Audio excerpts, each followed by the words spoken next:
Greetings. I'm Mike Jacobson. And I'm Harlan Merriam. We are with Attune Investments. And we're trying to help you get on track to be financially independent. To do this, we'll all need to make some tough choices, though. If we can reduce our spending and increase our income, then we will have more available to invest. This can be a challenge, though, can't it, Harlan? There's a battle going on within us. Like the image of the devil on one shoulder and an angel on the other, each talking in our ear. Now you're talking my language, Mike.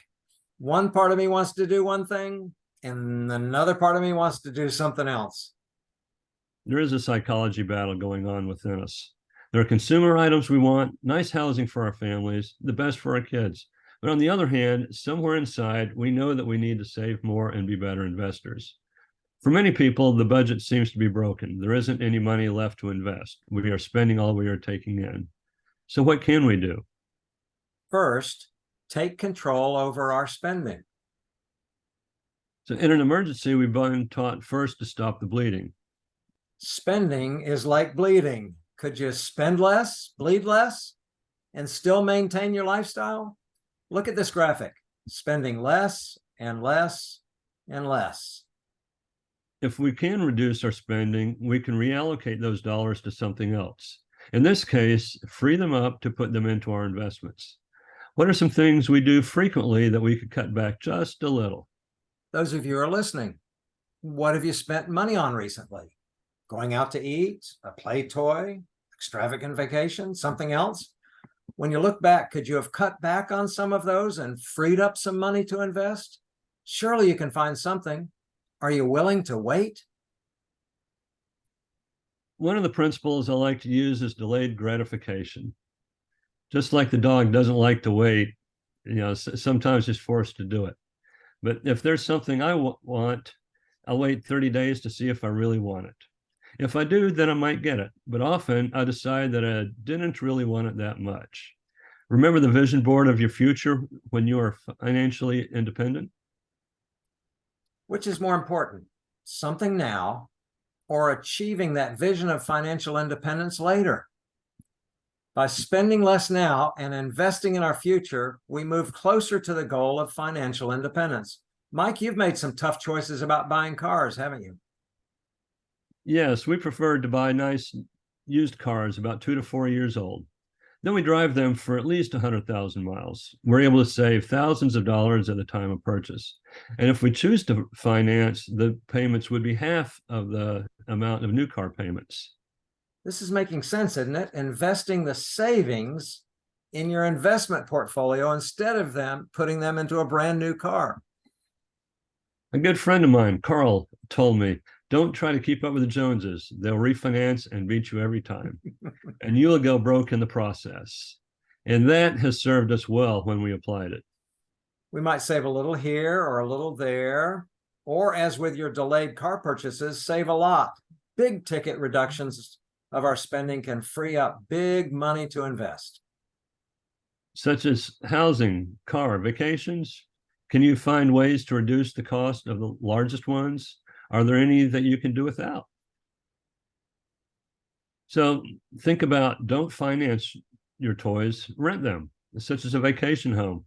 This was one of our first really big mistakes. We bought an oceanfront condo. It had negative cash flow and was upside down in 6 months. Remember what happened in 2006? Selling that condo freed up over $1,000 a month for us. Now we simply rent a place when we want to go somewhere. We have considered buying another vacation property, but one of our requirements is that it has to have positive cash flow. What about a boat? Would it be cheaper or better to rent a boat instead of owning it? Consider the monthly dock or storage fees and maintenance. Just like this catamaran, we prefer to go out and rent when it's time to go out. Yeah, or even borrow instead of renting or buying, Mike. That's another way to save even more. If you don't buy it in the first place, it's easier to get control of your spending now. Think about how many great days you'll have when you achieve financial independence. There are many tough choices you can make today. You can only cut so much from the budget, but there is something else, isn't there? Take control of your spending now, invest rather than spend where you can. Spending less is one way of freeing up money to invest. What's the second way? Find a way to increase your income. You can take control of your income and invest the extra money as you prepare for your future life when you're financially free. So what are some ways you can think of to increase your income now? I can think of a few, Mike, such as changing jobs. A new job with higher pay will increase your income, won't it? Yes, our daughter did that. She found a new job at a new company where she enjoyed a significant boost in her income. Education's another way, Mike. Learn new skills, get credentials you need for something with higher value in the job market. Maybe a part-time job. What are some part-time jobs that people you know have taken on? House painting is one. A couple of school teachers teamed up to paint houses on the weekends over the summer. Driving for Uber or Lyft is another way. Very flexible, set your own hours, and you pick up some extra cash. Our daughter and son-in-law have done that. They also met some interesting people. Delivering pizzas is another option, or start a new business. While I was working full-time, I started venturing into real estate.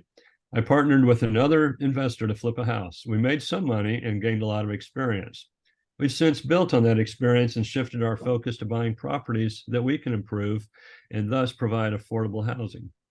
As rentals, the properties provide income that is adjusted for inflation, with rents increasing as the properties appreciate in value. So there are many ways to bring in some extra income.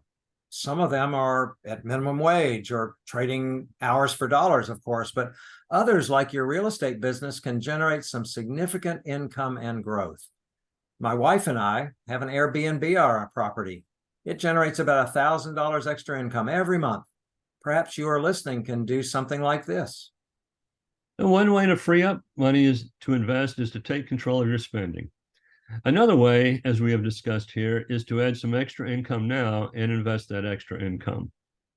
The purpose of finding that extra money to invest now is to build up an investment portfolio or as quickly as you can. Your goal is to build a portfolio that's generating enough passive income to cover your expenses. That is the definition of financial independence. When your passive income from your investments is greater than your expenses. If you want to reach financial independence as early as possible, start finding the money now to invest, either through reducing your expenses, creating more income, or better yet, a combination of both. There you have it. And you can do it. We did. Next week, we'll explore with you the pros and cons of investing in stocks or mutual funds or investing in real estate. As you might have guessed, both Mike and I think real estate has significant advantages. See you next week. Bye for now.